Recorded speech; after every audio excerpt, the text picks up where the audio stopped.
ভিক্ষুক রাস্তা দিয়া যায় আর জমিদারের পুত্রবধূও যায়।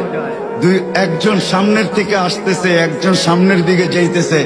দুইজনের ক্রসিং এর সময় ভিক্ষুকের গায়ের কাদা জমিদারের পুত্রবধূর গায়ে লেগে গেছে। সে দুনিয়া আন্ধার করে ফেলছে, স্বামীকে ডাইকা নিয়ে আসছে, বলছে ভিক্ষুক আমার কাপড় নষ্ট করে দিছে। সে শুধু ভিক্ষুক ছিল না, বৃদ্ধ ছিল। বৃদ্ধ ছিল না শুধু, জীর্ণ ছিল, শীর্ণ ছিল। শরীরে কাপড় ছিল না, ফাটা চিরা কাপড় ছিল। পায়ে জুতা ছিল না, পেটে ভাত ছিল না। জমিদারের পুত্র সইতে পারে নাই, যৌবনী শক্তি সয় তো সয় কি কইরা। তার স্ত্রীর গায়ে ভিক্ষুকের কাদা, বস সমগ্র শক্তিকে হাতে জমা করা, একত্র করা বৃদ্ধের গালে বসায়।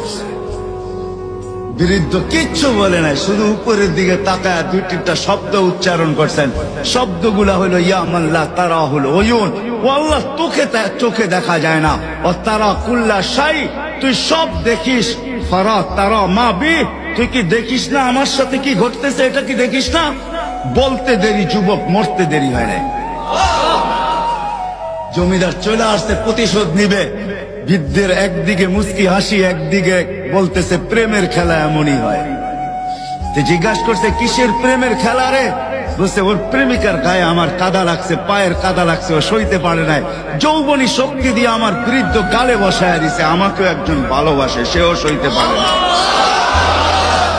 সেও সইতে পারে না। ও তো থাপ্পড় দিয়া খেলতো, সে জান নিয়ে নিছে, জান।